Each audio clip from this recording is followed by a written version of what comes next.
Te doy la bienvenida a esta clase gratuita y además te agradezco que estés acá presente porque significa que quieres aprender acerca de educación financiera, acerca de finanzas personales, un tema que no enseñan en los colegios ni tampoco en las universidades y que toca aprenderlo de manera autodidacta. En el colegio nos enseñan sobre física y sobre química, cosa que 1% o menos de la población va a necesitar a futuro, mientras que no enseñan sobre el dinero, cómo se hace, cuál es su manejo, cuáles son sus propiedades, y eso sí que el 100% de las personas lo van a necesitar a futuro. Así que entonces vamos a entrar de una vez a esta clase gratuita para que te introduzcas dentro del programa de formación de educación financiera y dentro del mundo de las finanzas, que es lo más importante.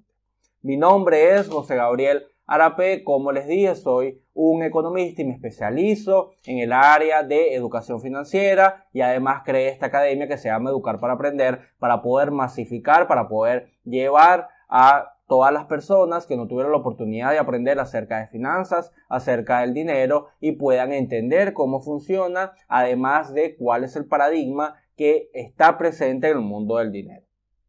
Por favor, te voy a pedir que busques un papel y lápiz y lo anotes, porque esto lo vas a ver por única vez, no va a estar más disponible, así que anota todo lo necesario para que así puedas llevarte algo y lo aprendas dentro de tu vida, lo apliques dentro de tu vida, que es lo más importante. Entonces vas a buscar en este momento papel y lápiz y yo voy a empezar diciéndote que esto no es Fore, no es multinivel ni ninguna forma de ganar dinero. Nosotros vamos a ir más allá y es a aprender acerca de cómo funciona el dinero y cómo funciona el mundo del dinero. De eso trata la educación financiera, de aprender cómo se administra el dinero y además cuáles son sus propiedades, cómo funciona el dinero.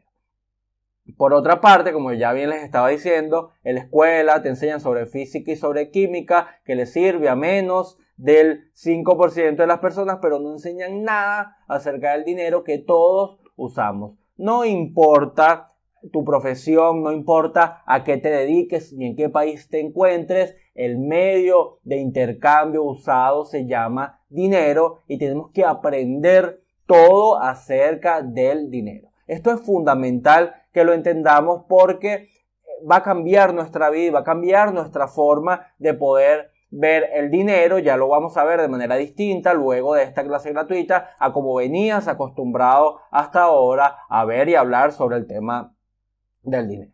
En las universidades enseñan parte de educación financiera en carreras de negocios como economía, administración y contaduría, cosa que conozco bastante bien porque soy economista, pero siempre para aplicar a otras personas, nunca para desarrollarlo de manera propia. Es decir, a nosotros nos enseñan a utilizar el dinero, pero para las empresas y siempre con la mentalidad de empleado, siempre con la mentalidad de trabajar en relación de dependencia de otra persona, nunca aplicarlo uno mismo. Conozco demasiados contadores, economistas, administradores que ni siquiera anotan sus gastos y no llevan sus finanzas personales. Entonces, están encargados de grandes empresas alrededor del mundo, pero ellos no son capaces de poder llevar sus propias finanzas ni de plantearse objetivos alcanzables dentro de sus finanzas. Entonces, vamos a aprender ahora a utilizarlo para nosotros mismos, para aplicarlo a nuestras vidas. Y esto bajo una premisa que es la que rige mi vida, una de las premisas de vida y además que rige a la humanidad. Y es que vinimos al mundo a ser felices.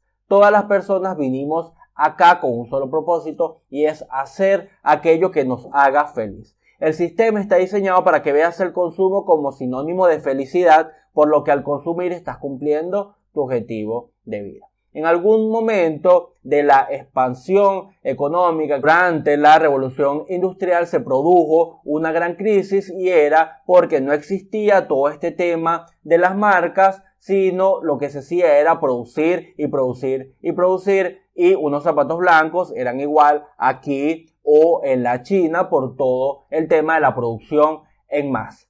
Esto trajo como consecuencia que una persona que necesitaba un par de zapatos de gomas no es como ahora que tiene 3 o 4 zapatos de goma y tiene dos blancos que la única diferencia es una raya. En ese momento, en realidad, las personas se compraban un par de zapatos y con eso podían vivir hasta que se les dañara y necesitaban salir a comprar otro, porque el objetivo era satisfacer una necesidad que era la del calzado y no por un tema ni de moda ni de marca.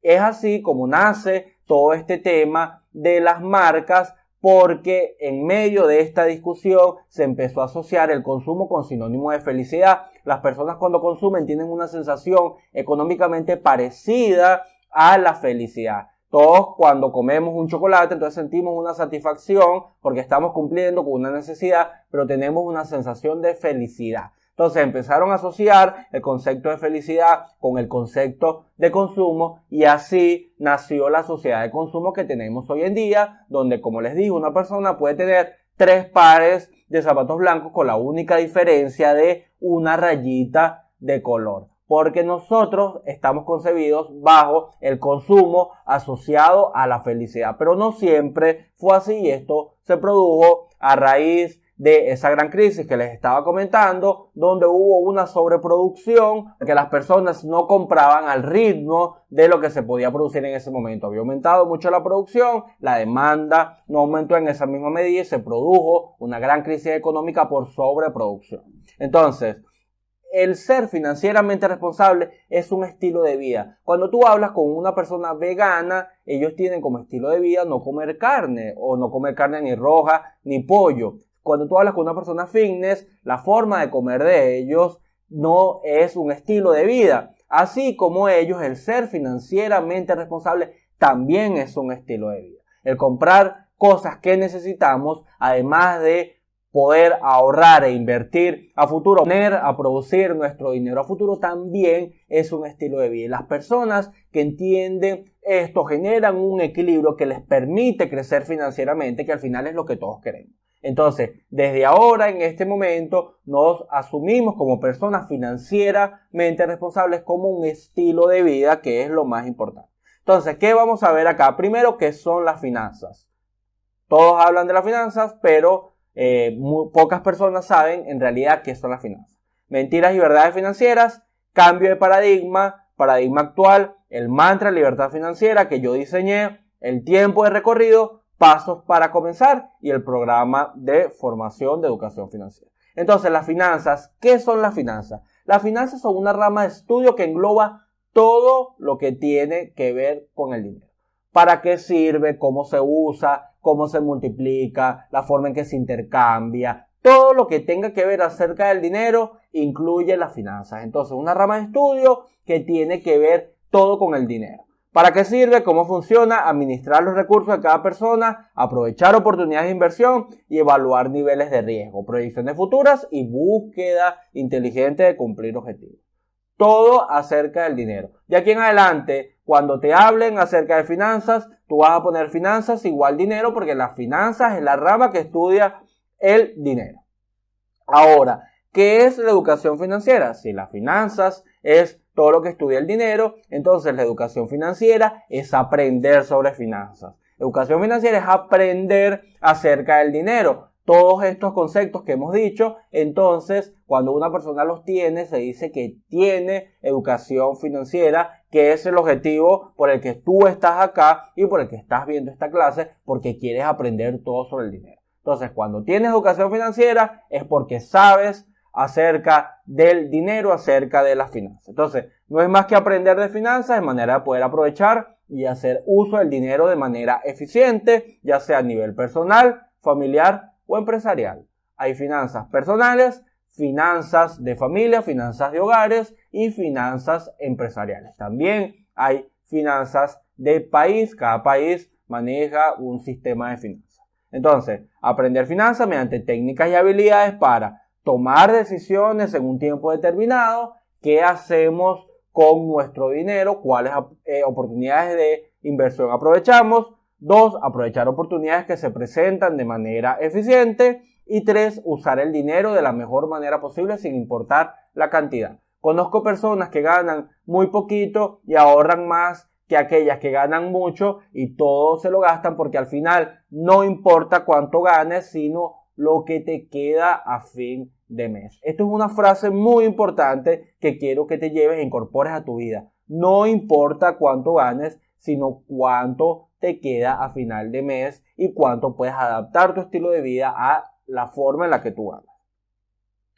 Luego tenemos el concepto de planificación financiera. La planificación define el futuro que queremos construir, además de cómo vamos a lograrlo. Muy importante que lo tengamos claro. Un plan financiero integral detallado con objetivos generales y específicos de distintos niveles y recursos que vamos a usar para lograrlo. Se define en 4 partes. Elaboración de objetivos. Recordemos que nosotros venimos acá al mundo a ser felices. Para poder llegar a ello tenemos que definir unos objetivos, los pasos a seguir para alcanzarlos. Si yo un objetivo no le pongo pasos, entonces ¿cómo lo vas a alcanzar? Número 3, toma decisiones ante las oportunidades. ¿Cómo tomamos decisiones cuando se presenta alguna oportunidad? Y 4, control y seguimiento de ese plan. Si yo hago un plan financiero, tengo que saber cómo lo voy a seguir, cómo lo voy a controlar. Luego tenemos el presupuesto, que no es más que el instrumento por el cual nosotros elaboramos nuestra planificación financiera. Ahora, acá nos vamos a presuponer, es decir, yo me voy a poner antes de que pase a pensar qué va a pasar con mis ingresos y qué va a pasar con mis gastos. Yo voy a presuponer y voy a establecer de manera proactiva las decisiones financieras en vez de manera reactiva. Las personas cuando cobran algo, por lo general se lo gastan y después empiezan a preguntarse en qué se fue el dinero. Un presupuesto es presuponer esa situación y ya yo sé cuánto me va a ingresar y cuánto yo voy a gastar antes de que esa situación suceda. Entonces, ya con planificación financiera nos sentamos a calcular los ingresos y egresos derivados de la actividad que vamos a realizar. A esto lo llamamos presupuesto, que puede ser en cualquier nivel, personal, empresarial o familiar. Un presupuesto es esto, presuponer antes de que suceda qué va a suceder con mis finanzas durante un tiempo determinado. Entonces, ahora vamos a ver las mentiras que te han dicho acerca de tus finanzas. Primero, ¿por qué pensar en el futuro? Vive en el presente. Hoy estamos, mañana no sabemos. Y después te levantas mañana y todavía estamos y en realidad no tenemos dinero. Entonces, hay que pensar en el futuro definitivamente y el futuro lo construyes con las decisiones que tomas hoy. Luego, pasa la tarjeta, después ves cómo lo pagas. Una gran mentira financiera que nos han dicho que nos terminamos endeudando y pagando muchísimo más de lo que vale un artículo por tomar esta decisión errada de pasar el famoso tarjetazo. Número 3. Todo el mundo se endeuda con tarjetas de crédito. Una gran mentira también. Las tarjetas de crédito son un instrumento que se pueden usar de manera eficiente, pero no todo el mundo está endeudado con las tarjetas de crédito. En realidad, la situación normal es que no estés endeudado con tus tarjetas de crédito. Número 4, las tarjetas de crédito son malas, así como les dije en lo anterior, les digo esto, las tarjetas de crédito no son malas, hay que saber usarlas. En el mundo del dinero, de las finanzas, de las inversiones, de las tarjetas, nada es bueno ni malo, sino depende de cómo tú lo uses. Número 5, invertir no sirve, es demasiado riesgoso, mejor gasta. Aquellos que viven del día a día y que están esperando cobrar para gastarlo todo durante ese fin de semana sin pensar en su yo del futuro o en su familia del futuro, de poder garantizar ellos mismos su propio futuro y el futuro de sus familias. Número 6, lograr la libertad financiera es una utopía, cosa que también es una mentira que te han dicho acerca de tus finanzas, sobre todo porque la libertad financiera se mide en grados de libertad, no es un concepto cerrado, sino que tú vas conquistando más grados de libertad financiera a medida que vas construyendo activos que puedan generar una cantidad de ingresos que costee tu estilo de vida sin tú tener que trabajar directamente en ellos. Y número 7, se necesita mucho conocimiento de finanzas para lograr la libertad financiera. Acá yo siempre pongo el ejemplo de una persona que conocí que en realidad ella no sabía mucho de números, sino ella tenía una sola premisa en su vida, y es que no podía gastar más de lo que ella ganaba, y esta persona hacía todo en su vida en base a esa premisa y nunca le faltó dinero porque ella estaba clarísima que si ganaba 100 tenía que gastar 90 y no 110. Ahora bien, verdad es que tú tienes que saber acerca de tus propias finanzas. Número 1, el conocimiento en educación financiera te acerca a la libertad financiera. Aprender sobre dinero, inversiones, ahorro, cómo se usa el dinero, para qué se usa, te acerca a tu libertad financiera. Número 2. El ahorro es el primer paso para invertir. Aprende a crear cultura de ahorro. La cultura de ahorro es muy importante en medio de este proceso porque te permite comenzar. Cuando una persona no tiene dinero y no puede acceder a un gran préstamo bancario para comenzar un negocio, el ahorro es el único instrumento que tiene para poder comenzar a llevar este sueño grande que esa persona tiene. En el futuro probablemente lo vaya a potenciar mediante dinero de otras personas, pero tiene que comenzar, así sea, con un poquito de ahorro. La cultura de ahorro nos hace bien y nos hace financieramente responsables. Número 3. El ahorro sin inversión es como un Ferrari sin gasolina. Muy lindo, pero poco útil.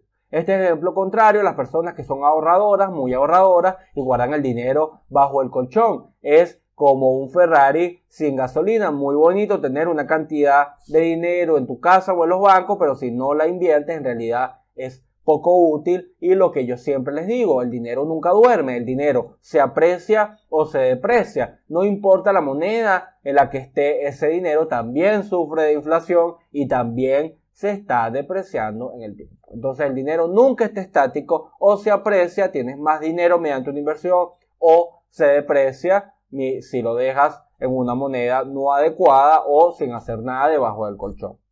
Número 4. Una inversión puede ser buena o mala dependiendo de las circunstancias. En Buenos Aires hay cientos de McDonald's muy rentables, pero si cruzan la frontera y van a Bolivia, McDonald's quiebra. Y esto sucedió. Y no es por McDonald's, sino es porque las circunstancias pueden definir a una inversión como buena o como mala. Esto es muy importante que lo tengan presente y les va a ahorrar muchos dolores de cabeza a futuro. Puedes usar la deuda para crecer o para hundirte. Tú decides cómo usarla. Puedes usar la deuda para endeudarte con las tarjetas de crédito, para comprar un auto increíblemente costoso que te va a ser muy difícil de pagar, o puedes usarla para poder apalancar tu capital y crecer financieramente. Pero eso lo decides tú con educación financiera.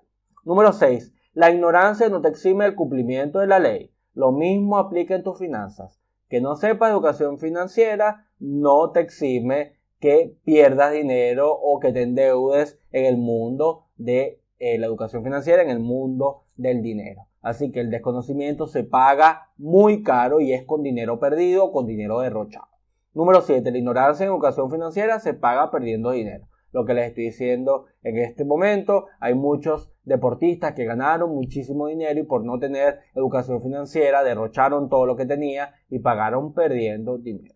Estas son 7 verdades acerca de tus finanzas. Luego tenemos el mantra de libertad financiera y en realidad fue la introducción, porque yo ahora quiero que entiendas cómo funciona el mundo del dinero, cómo funcionaba y fuimos criados nosotros, y luego cómo todo eso se reformó para tener el paradigma que tenemos actualmente acerca del dinero. Lo más importante es que al principios del siglo pasado hubo una caída de los monopolios. Antes las empresas en realidad eran una por sector o eran muy poquitas por sector y ellas tenían gran parte del mercado hasta formar casi un monopolio. Eran empresas únicas que dominaban un sector de la economía. Luego de que se producen las dos grandes guerras, estas grandes empresas caen y en realidad forman lo que llamamos los carteles de empresas, que son sectores conformados por un grupo de empresas que lidera ese sector, que marca los precios, que marca las ventas y marca cómo funciona todo ese sector, y las demás lo que hacen es seguirlas. Entonces, de los monopolios pasamos a los carteles de empresas que se expandieron muy rápidamente porque se produjo la globalización una vez se acortaron los tiempos de transporte. Cada 100 años se reducen los tiempos de transporte en más o menos promedio a un cuarto de lo que era. Eso quiere decir que si nosotros de América hacia Europa tardamos 8 horas, probablemente 100 años tardemos 2 horas. Entonces esa reducción de los tiempos de transporte le permitió a las empresas poder llegar más lejos de forma más rápida y empezaron a hacer mucho dinero a medida que la globalización avanzaba. En medio que todo esto sucedía, apareció la televisión. La televisión es un factor muy importante dentro de esta historia, porque ahora las empresas que además estaban naciendo desde el punto de vista del marketing, estaban empezando a crearse las grandes marcas, ahora estaban en la sala de tu casa, estaban todo el día bombardeándote de mensajes. Eso era algo que antes no pasaba. Lo invitaste a tu casa y ahora estaban sentados frente a ti llenándote de mensajes todos los días. Esa aparición de la TV hizo que se masificara el consumo con las estrategias de marketing que se consolidó alrededor de los años 50, llevándote esos mensajes desde la sala de tu casa en el medio de tu programa favorito. Eso consolidó aún más estos carteles de empresas y creó lo que conocemos como el paradigma actual, porque las únicas empresas que podían acceder a la TV no solamente tenían poder económico, sino también poder político. Y poder acceder a la TV y con la reducción de los tiempos llegaron a cada vez más hogares y permitió la rápida expansión de estas empresas a nivel mundial hasta dominar grandes industrias haciendo muchísimo dinero. Y ahí se creó lo que es el paradigma existente por esos días, que es que una persona tiene que estudiar en una universidad, graduarse, entrar a una de estas grandes empresas, hacer carrera en ellas y dentro de 20, 30 años podían tener una posición acomodada dentro de esas empresas. Así le enseñaron los abuelos a mis padres y mis padres me lo enseñaron a mí. El problema de esto era que en ese momento, por supuesto que lo garantizaba, porque un profesional, una persona que estudiaba en la universidad, era 1 de cada 10. A medida que esto empezó a enseñarse a más personas, más empezaron a especializarse dentro de las profesiones y cada vez la competencia era mayor y estas empresas no podían expandir los puestos de empleo al nivel de lo que se expandía la oferta de trabajo para poder llegar a ellos. Y entró en conflicto este sistema después de los años 70, entró en conflicto y ya cambió para siempre. Los que nacieron después de los años 70 encontraron que sus padres los criaron con este paradigma de hacer vida, de hacer carrera dentro de una gran empresa para poder garantizar su futuro, para que pudieran ser el señor o la señora de tal, pero en realidad no lo lograron. Esos fueron nuestros padres que, a pesar de que muchos de ellos no lo lograron, nos los inculcaron a nosotros, los que nacimos a finales de los 80, de los 90 y en los 2000. Pero en realidad ya nosotros, siendo una generación intermedia, vimos como a muchos de ellos no le dieron resultados y no fuimos por ese camino. Nosotros somos una generación intermedia entre ese paradigma que a muchas personas les funcionó, pero que ya cuando nosotros fuimos enseñados ya no funcionaba y empezamos a buscar todo este cambio de paradigma, todo esto que yo lo he llamado la democratización de la inversión, porque ya no eran grandes empresas invirtiendo millones y millones de dólares, sino que ahora eran muchos invirtiendo de a poquitos. Eso lo permitió la era de la democratización de la información, llevó una democratización de las inversiones. Antes, para invertir en la bolsa, tenías que tener un título como corredor o estar asesorado por uno de ellos y tener mucho dinero. Se hacían las llamadas, los que vemos en las películas, llamaban a las personas, daban una orden. Ahora cualquier persona sentada en su computadora puede invertir en la bolsa sin ningún tipo de problema, puede comprar y vender acciones, pero eso no significa que esa persona esté capacitada para ello, porque en realidad esa persona no tiene educación financiera. Y ese es el cambio de paradigma que estamos llevando adelante, el de la democratización de la inversión, pero con educación financiera, porque lo que empieza a suceder es que las personas, como no tienen conocimiento, entonces se frustran cuando empiezan a perder, y en realidad es porque no tienen educación financiera, que es lo que estamos llevando adelante. ¿Cuál es entonces ese paradigma anterior? Estudiar en una universidad, conseguir empleo en una gran empresa y hacer carrera en ella te va a garantizar un futuro financiero estable para ti y para tu familia. En realidad eso fue lo que se lo garantizó a nuestros abuelos y medianamente a algunos de nuestros padres, pero a nosotros no nos funciona. Todas aquellas personas menores de 40 años se dieron cuenta que no les funcionaba y muchos de los mayores de 40 años tampoco les funcionó porque no consiguieron la libertad financiera que les prometía. Entonces, ¿cuál es el paradigma presente-futuro? Presten atención porque esto es muy importante. La capacidad que tengas de implementar ideas propias, creadoras y multiplicadoras, junto con educación financiera, te va a dar las herramientas necesarias para garantizar un futuro financiero estable para ti y para tu familia. Repetimos nuevamente y analicemos esto. La capacidad de implementar ideas propias, creadoras y multiplicadoras. Junto a educación financiera te va a dar las herramientas necesarias para garantizar un futuro financiero estable para ti y para tu familia. Es decir, que un capital chiquitico con una buena idea, con un emprendimiento, es lo que realmente te va a garantizar a ti poder tener un futuro financiero estable para ti y para tu familia. Repito una vez más, una inversión activa a través de un emprendimiento con un capital chico, con una idea innovadora, por supuesto, tiene que ser una idea muy innovadora, te va a garantizar el futuro financiero para ti y para tu familia. ¿Cuáles son entonces las premisas de ese paradigma actual que es muy importante? 1. El dinero compra tiempo de vida. Cuando una persona almacena dinero de manera infinita es porque tiene tiempo de vida infinito. Y eso no significa que esta persona sea inmortal, sino que el tiempo de vida puede pasar por generaciones. Es decir, yo puedo garantizarle el futuro a mis hijos y a mis nietos y a mis bisnietos. Entonces, como eso puede ser de manera infinita, la cantidad de dinero que pueden almacenar las personas es de manera infinita, porque en realidad no están teniendo dinero, están comprando tiempo de vida, el tiempo de su vida y de las futuras generaciones. El tiempo es infinito, por lo tanto la cantidad de dinero que puedes acumular es infinita. 2. Si depende solamente de tu empleo, una fuente de ingresos, está solamente un paso de la pobreza, perder tu empleo. Y eso es muy notable por estos días. Caen mal a muchas personas que de manera honrada dependen de un empleo, pero la realidad es que están simplemente a una decisión, que su empresa quiebre o que los eche su jefe o algo que salga mal dentro del trabajo para perder ese empleo y estar en la pobreza. Esta es una realidad que mientras más rápido podamos asumirla, mejor nos va a ayudar a poder actuar de manera rápida para solucionar ese problema. Número 3. Estudiar en una universidad es necesario, pero no suficiente. Necesitas aprender todo sobre el dinero. Hay carreras de carreras, por supuesto, hay áreas de áreas, pero en general, si no aprendes educación financiera, si no aprendes a manejar el dinero, no importa la carrera que estudies, porque no vas a poder plantearte objetivos sólidos y poder garantizar un futuro financiero.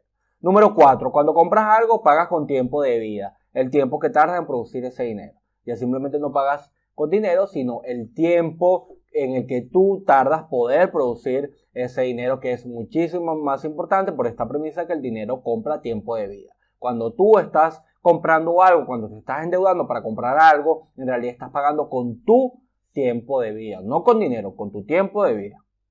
Número 5. El ahorro y la deuda no es buena ni mala, depende siempre de cómo tú la usas. Esto que estamos hablando al principio.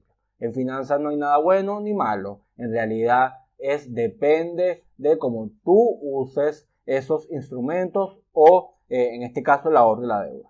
Número 6. El dinero lo ganas, lo multiplicas o lo pierdes.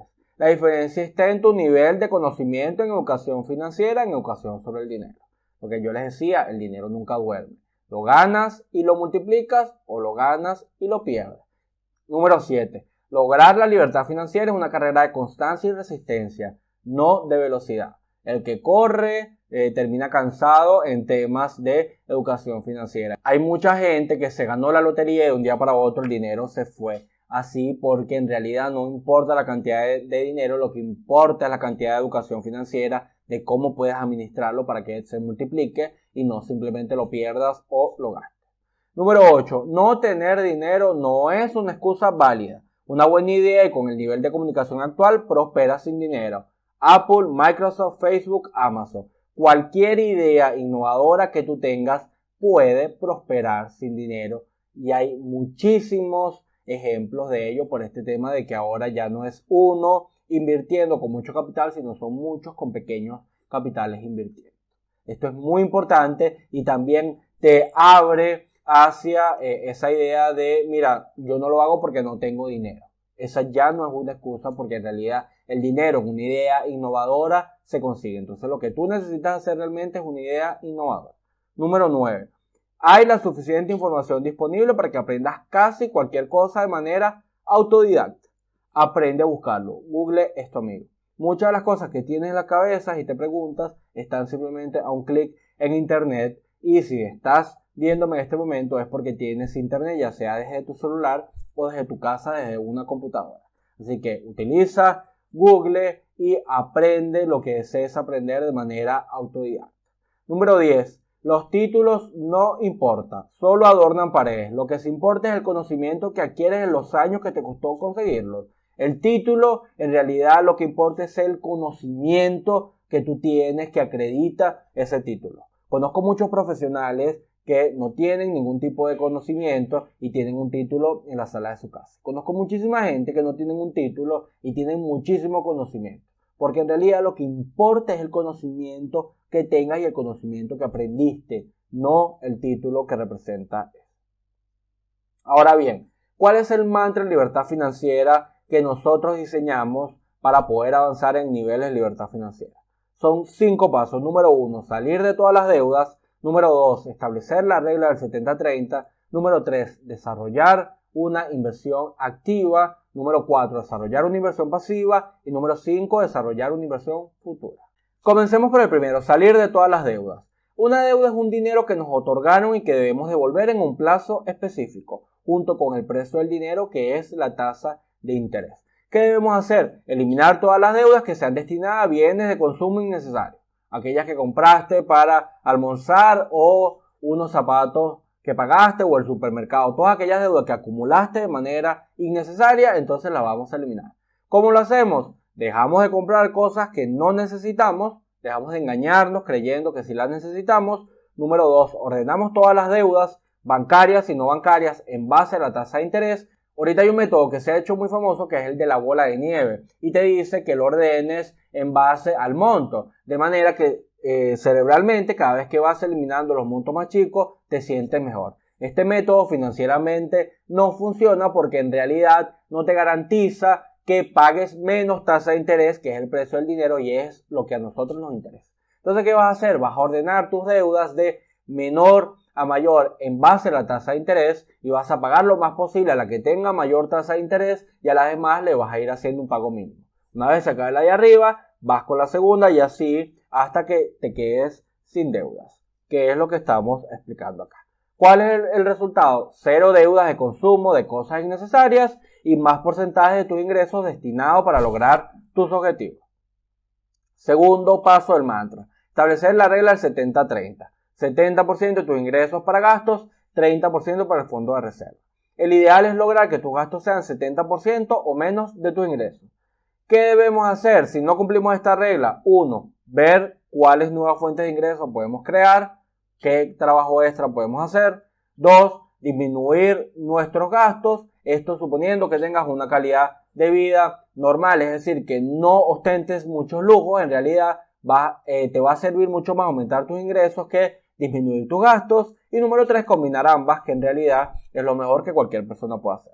¿Cómo lo hacemos? Evaluamos nuestros gastos mínimos viables, aquellos gastos que necesitamos de manera mínima para poder seguir viviendo como vivimos hasta ahora, que son el alquiler, en caso que vivas alquilado, o la cuota de la casa o el apartamento que tienes en ese momento, los servicios, el internet, la luz, el agua, el gas, dependiendo de lo que tengas, el transporte y la alimentación. Esos son los gastos mínimos para que tú puedas seguir como estás hasta este momento. Luego tenemos la calidad de vida, el cafecito que te tomas en la mañana, la chicle que te compraste o los cigarrillos o salir a comer afuera y ajustamos en base a nuestras posibilidades. Lo ideal es que tengamos los gastos mínimos viables en el 45% de nuestros ingresos y la calidad de vida en un 10%.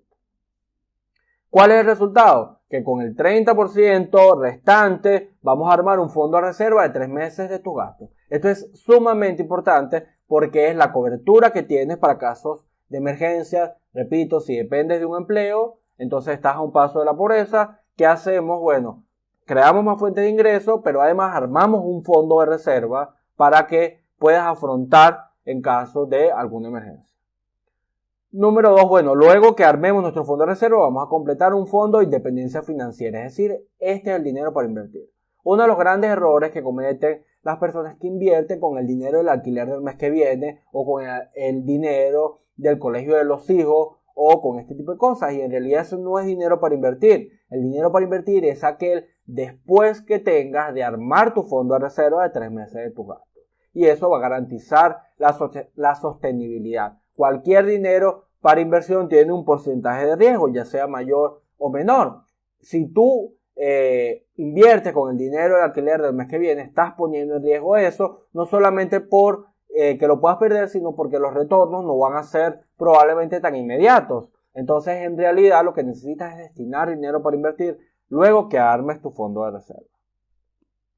Con este fondo de independencia financiera vamos a establecer una inversión activa en la economía real, una idea, un emprendimiento, un negocio que nos permita poder generar de manera activa una mayor cantidad de patrimonio, una mayor cantidad de ingresos. Aquí quiero hacer un inciso muy importante porque la riqueza, las personas que se hacen ricas se construye dentro de la economía real y se potencia en la economía financiera. Para todos aquellos que quieren entrar de una vez a invertir, a comprar acciones de Facebook, de Amazon, armar un portafolio de inversión, cuando la riqueza se construye dentro de la economía real. Ten muy presente esto. Emprendimiento, empresa o comercio que permita amasar riqueza. La inversión activa es la única fuente real de riqueza. Entonces, ¿qué debemos hacer? Elaborar una idea de negocio que sea rentable y permita poder exponenciar nuestra riqueza. ¿Cómo lo hacemos? Establecemos un emprendimiento mínimo viable, es decir, algo que podamos desarrollar con una inversión pequeña. Eso que podamos desarrollar con una inversión pequeña, una vez lo hayamos probado, sepamos que el público lo tenga y tengamos un buen producto, vamos a establecer lo que se llama un emprendimiento objetivo rentable, que es una unidad de negocio independiente de gastos fijos, que tenga su propia estructura de negocios, y luego que la consolidemos realizamos nuevas unidades de negocio.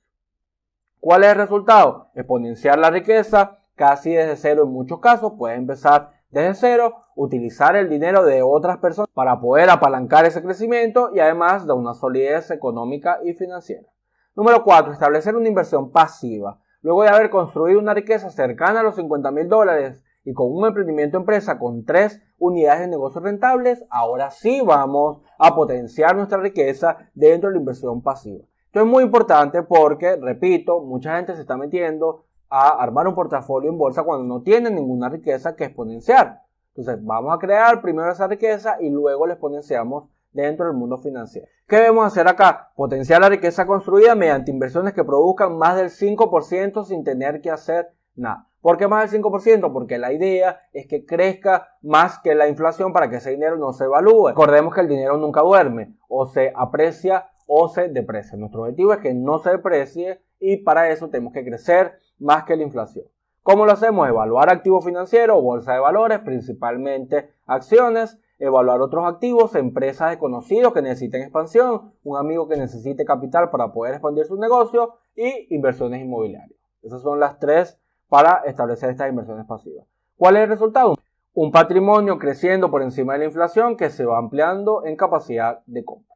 Número 5. Establecer una inversión futura.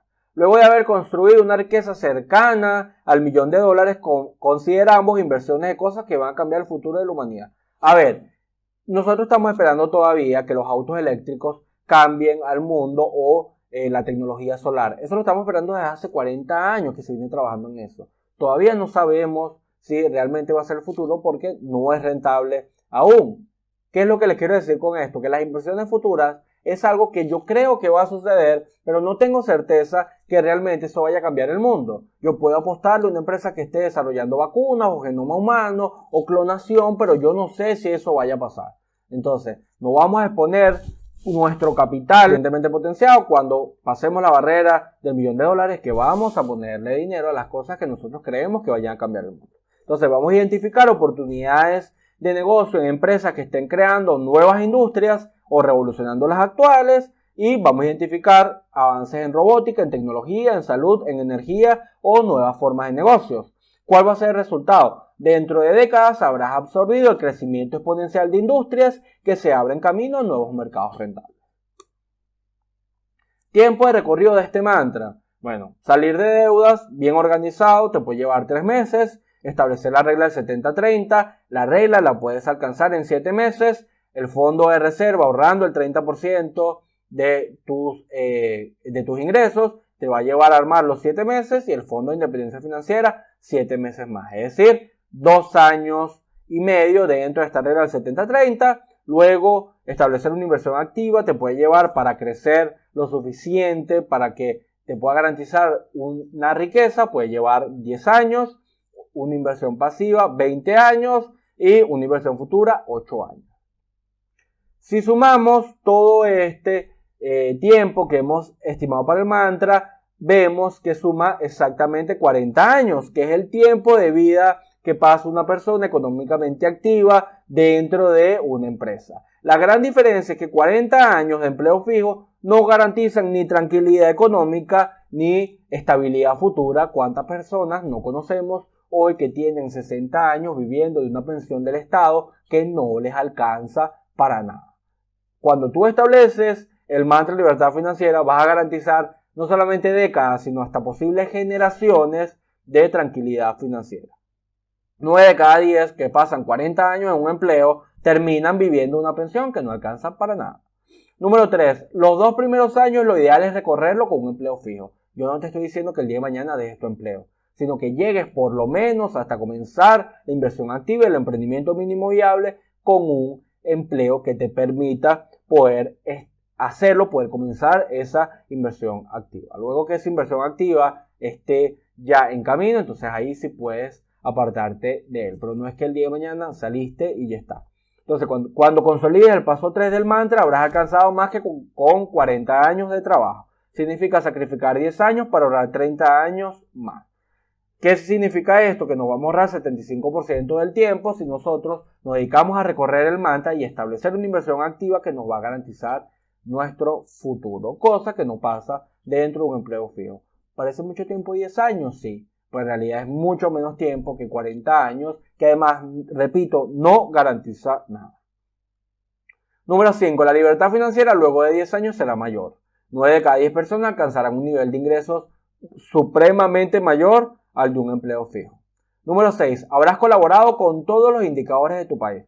Habrás generado un mayor Producto Interno Bruto. Habrás creado fuentes de empleo. Además, habrás aumentado la competencia, lo que va a tirar los precios del sector hacia abajo, y eso va a obligar a las empresas a hacer innovación tecnológica. ¿Quieres colaborar con tu país? Establece una inversión activa y colaborarás con todos los indicadores.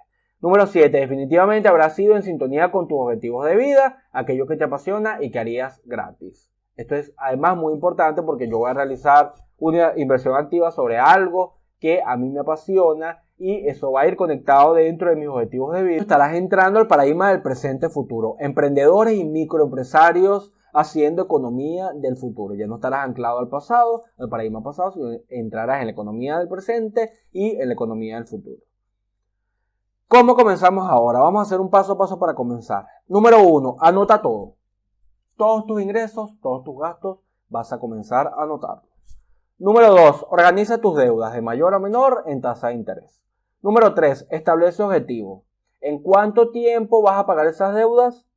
Número 4. Comienza tu fondo de reserva, 3 meses de tus gastos. Número 5. Comienza tu fondo de independencia financiera. Este es el dinero con el que vas a invertir. Control de ingresos y gastos. Una planilla como esta donde tienes mes, fecha, hora, el concepto, la persona que lo realiza en el caso que la planificación sea familiar, el establecimiento, el sitio donde lo compraste, método de pago, monto y si es un ingreso o un gasto. Va a llenar toda tu planilla mes a mes y luego vas a hacer un control. Ingreso menos gasto igual al saldo que te queda en el mes. ¿Es positivo o es negativo? ¿Te permite llenar tus fondos o no? Y luego, por supuesto, vas a tener un total, sin mucha complicación. Número 2. Organiza tus deudas. Un cuadro de deudas donde vas a organizarla de manera en función de la tasa de interés de mayor a menor. Número, concepto, tarjeta de crédito, préstamo bancario, cuál es el banco, cuál es el monto de la deuda, el pago mínimo, la tasa de interés que cobra, el presupuesto que vas a hacer en ese mes y el real. Sencillo. Luego vas a organizar esas deudas en un cuadro de deudas. En enero vas a tener total el consumo que hiciste en ese mes, las cuotas pendientes, el presupuesto y el saldo final. Lo vas a hacer durante todo el año hasta que esa deuda llegue a cero. Entonces, número 3, establece tus objetivos. ¿Cuáles van a ser esos objetivos? 1, ¿en cuánto tiempo sales de tus deudas? Número 2, ¿en cuánto tiempo logras la regla del 70-30? Número 3, ¿en cuánto tiempo armas tu fondo de reserva? Y número 4, ¿en cuánto tiempo vas a armar tu fondo de independencia financiera? 4, comienza tu fondo de reserva. Objetivo, 3 meses de tus gastos. Saldo inicial, consumo, monto acumulado. Número 5, comienza tu fondo de independencia financiera. Acá lo tenemos también. Y luego